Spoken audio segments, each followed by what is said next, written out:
Assalamualaikum semua. Okey, hari ini kita akan belajar subtopik yang kelima dalam bab 1 tingkatan 1 iaitu nombor nisbah.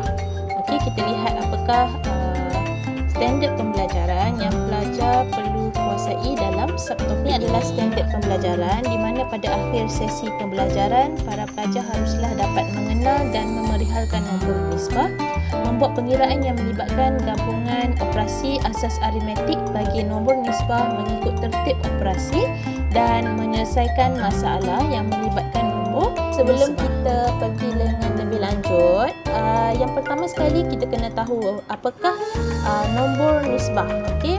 Ini adalah definisi yang cikgu ambil daripada buku teks, iaitu nombor yang boleh ditulis dalam bentuk pecahan iaitu P per Q. Dengan keadaan P dan Q ialah integer. Okey, bermaksud dekat situ P dan Q adalah integer, maksudnya nombornya boleh jadi positif atau negatif. Okey. Di mana Q dengan syarat Q adalah bukan kosong, tanda yang macam sama dengan dan ada palang dekat sama dengan tu maksudnya bukan.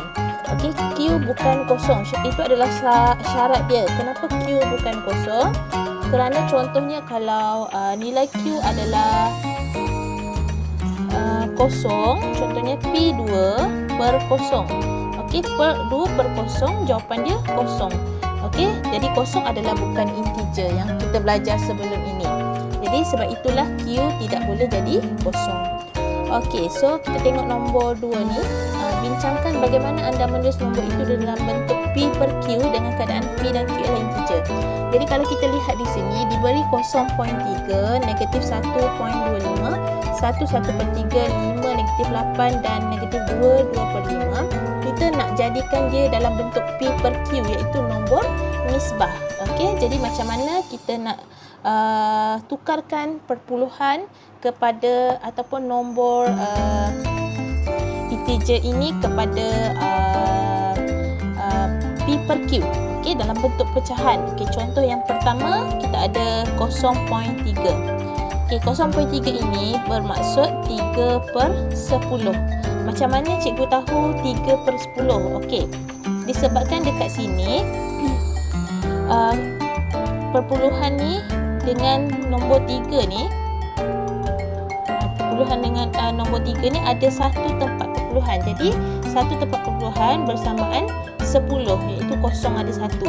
Jadi bila kita nak semaklah 3 per 10 ni, kita semak bahagi 10, kita ke kiri kan, so dapat balik 0.3. Okey, kita semak negatif 1.250. Macam mana kita nak tukar perpuluhan ni kepada nombor pecahan?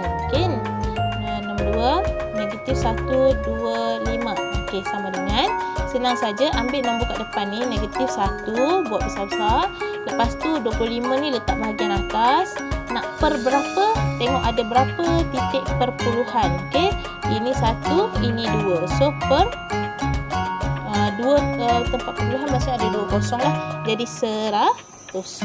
Okey, so sekarang kita dah boleh tukar kepada bentuk pecahan. Okey, pecahan bercampur. Macam mana kita nak tukar kepada pecahan biasa pula? Pecahan sama ada pecahan wajar atau tak wajar. Okey, jadi kita kena tukar macam biasalah. Sini darab, sini tambah. So 100 darab 1, 100 tambah 25, 125. Jadi 125 per 100. Okey, so akhirnya kita boleh tukar dia kepada nombor pecahan dalam bentuk pecahan, maka negatif 1.25 ni merupakan integer. Okey, kita lihat pula bagi soal nombor yang seterusnya, iaitu yang 3 adalah 1 per 3. Okey, sama je macam tadi, kita darab sini tambah sini. Jadi 3 darab 1, 3 tambah 1, 4 per 3. Okey, so ini kita dah tukar. Okey, seterusnya kita lihat contoh seterusnya 5. 5 tak ada apa-apa, maksudnya dia adalah per 1. Okey, 5 per 1, 5 bahagi 1 kan 5 kan. Jadi 5 per 1 kita dah tukar dia kepada bentuk pecahan, maka okey, 5 per 1 ya, maka dia adalah nombor nisbah. Sama jugalah dengan contoh yang seterusnya, nombor 5 ni, iaitu negatif 8. So sama dengan negatif 8 per 1. Okey, sekarang kita tengok yang last sekali.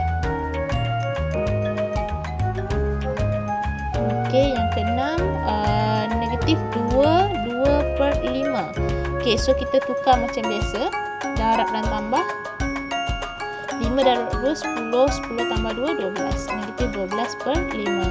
Okey, jadi kesimpulannya, nombor yang di atas ini sama ada perpuluhan ataupun pecahan bercampur ataupun nombor digit biasa, kita boleh tukarkan dia kepada nombor pecahan, maka ia dikenali sebagai nombor nisbah. Seterusnya kita lihat contoh 15 dalam buku teks.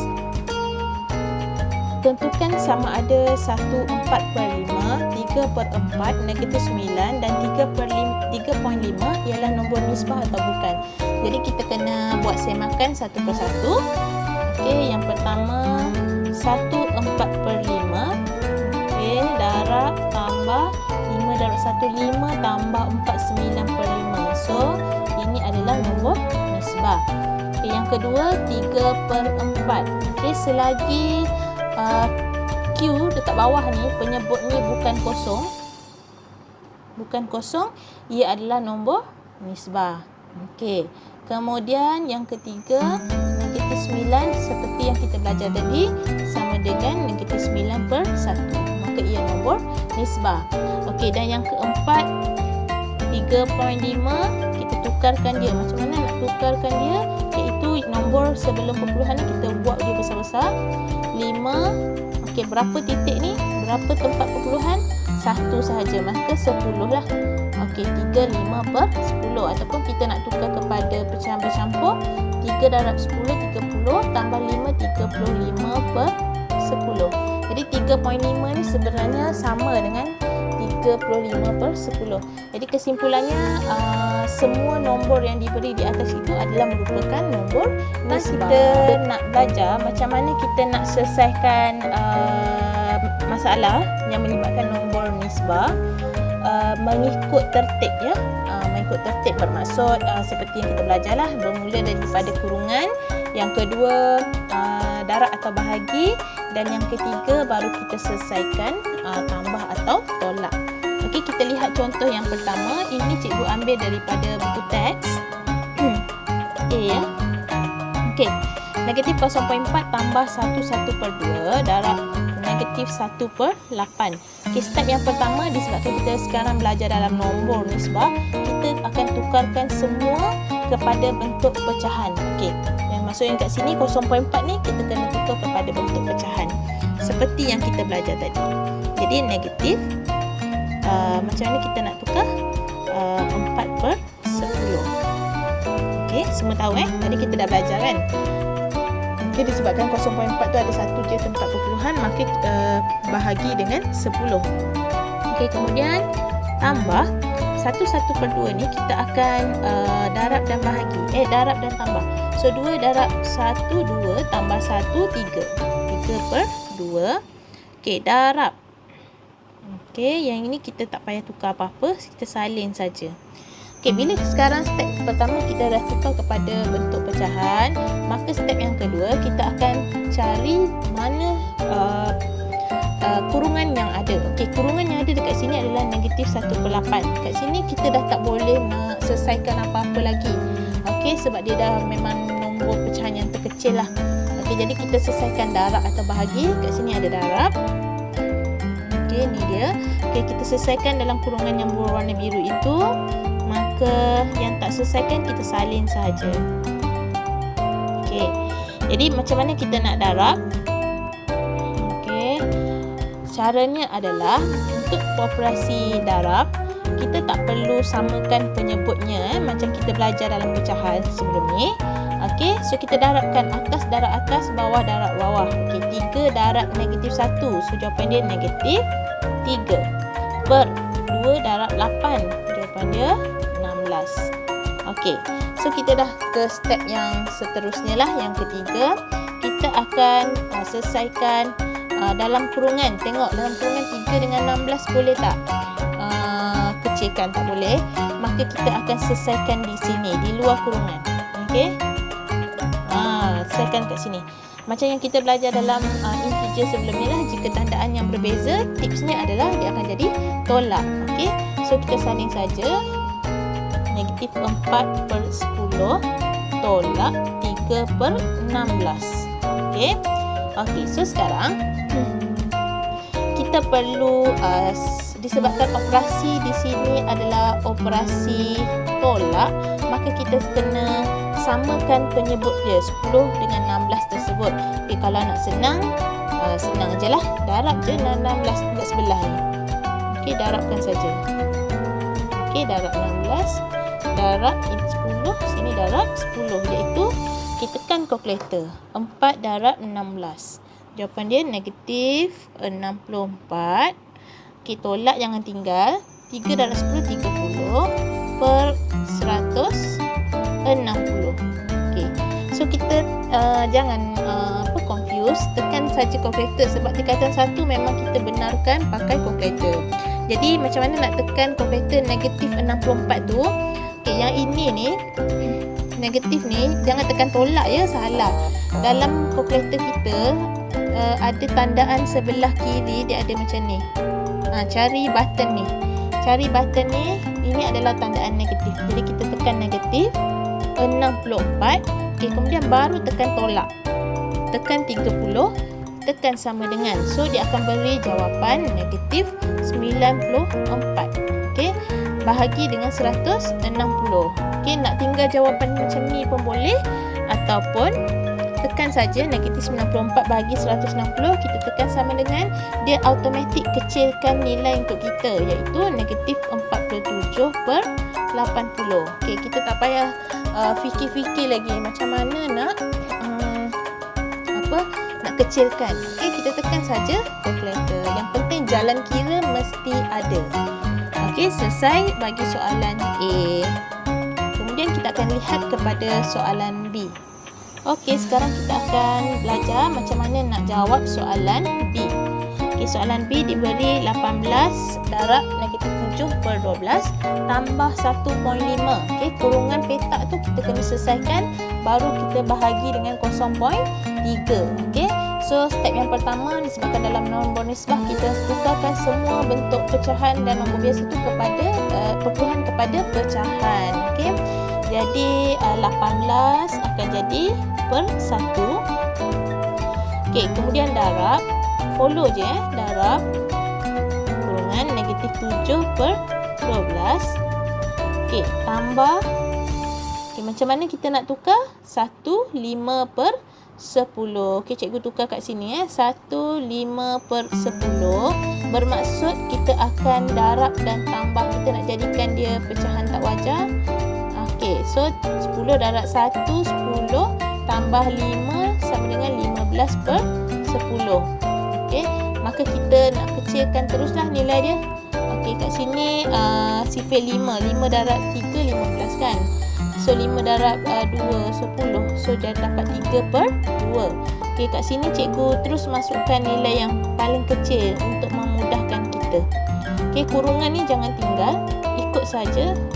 Okey, bahagi darab, bahagi 3.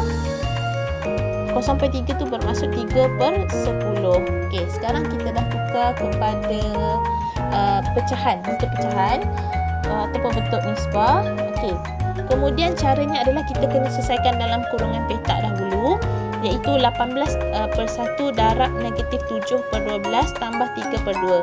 Okey, so tengok dalam kurungan biasa ni, iaitu kurungan ni, kita dah tak boleh selesaikan sebab dia tak ada operasi lain lagi iaitu sebelah dia tak ada, kita nak kena tambah ke nak kena tolak ke, tak ada. Jadi kita selesaikan darab kat sebelah ni. Okey, jadi cikgu akan selesaikan 18/1 darab negatif 7/12. Ingat, kalau boleh kecilkan kita kecilkan, kalau tak boleh kecilkan kita selesaikan saja. Macam kat sini cikgu nampak kita boleh selesaikan silang, iaitu silang ni 18 dengan 12, iaitu sifar 6 lah. 6 darab 3 18, 6 darab 2 12. Okey, so sekarang kita boleh selesaikan 3 darab negatif 7. So dapat negatif 21. 1. Okey. 1 darab 2. So per 2. Okey, tambah.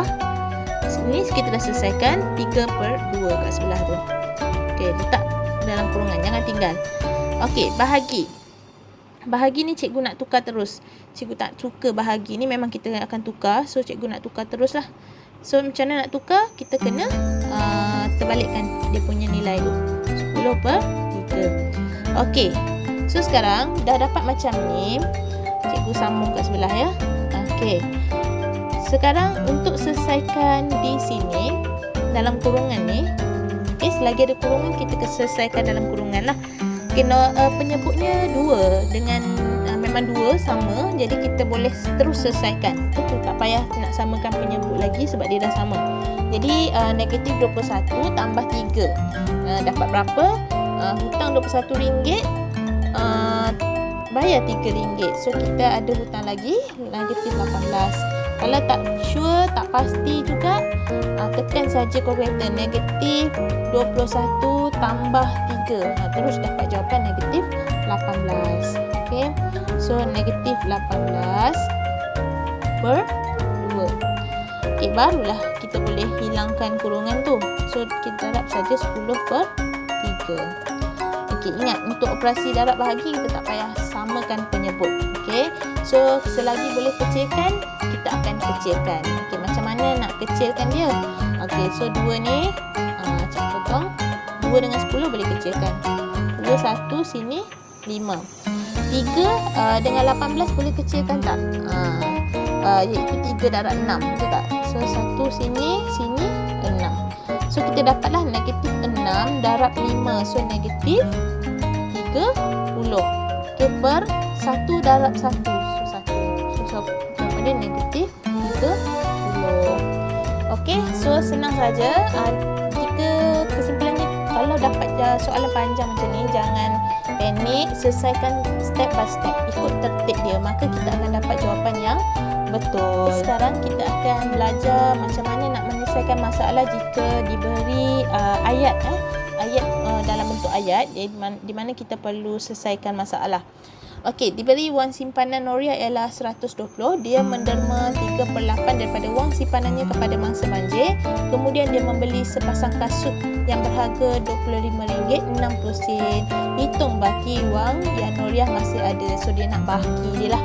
Okey, jadi asalnya ada RM210. RM120. Dia menderma 3/8 daripada. Okey, so kita tengok kat sini ya.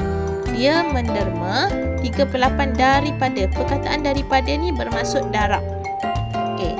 So yang pertama kita nak cari berapa yang dia dah derma. Okey. So jawapan dia 3/8 daripada wang simpanan. So wang simpanan dia ada 120. Okey. So kita selesaikanlah. Okey, kalau nak potong pun boleh, tak nak potong pun boleh, tekan kalkulator terus pun tak ada masalah. Okey, so kalau cikgu nak potong CV 4 lah. So 4 darab 2 8, 4 darab 3 12, so 30 kat sini. 3 darab 30 90 per 2. Okey, 90 per 2. Jadi kita bahagilah 90 bahagi 2. So jawapan dia RM 45. Maksudnya dia dah derma kepada mangsa banjir adalah sebanyak RM45. Okay, yang kedua kita nak selesaikan dia membeli sepasang kasut. So kasut dia kita tak payah carilah, kasut dia dah bagi harga RM25, 60 sen. So soalan dia adalah dia nak baki. Okay, step yang ketiga baru kita jawab soalan. So baki dia berapa? So ambillah yang asal dia adalah 120, tolak RM45, tolak lagi RM25, 60 sen. So kita tekan saja kalkulator. 120 tolak 45, tolak 25.6. Okey, so jawapan dia adalah RM49.40 sen. Okey, maka kita dapat selesaikan soalan yang telah diberi. Okey, di mana kesimpulannya kat sini, nombor nisbahnya kat sini. dia menderma 3/8 daripada itu menunjukkan darab. Memang macam tu. Jadi kalau lepas ni kalau jumpa soalan macam ni, inilah jalan penyelesaiannya. Okey, itu saja yang kita akan belajar hari ini, iaitu nombor nisbah. Cikgu harap semua faham dan dapat jawab soalan yang diberikan dengan lebih baik. Okey, selamat belajar. Assalamualaikum.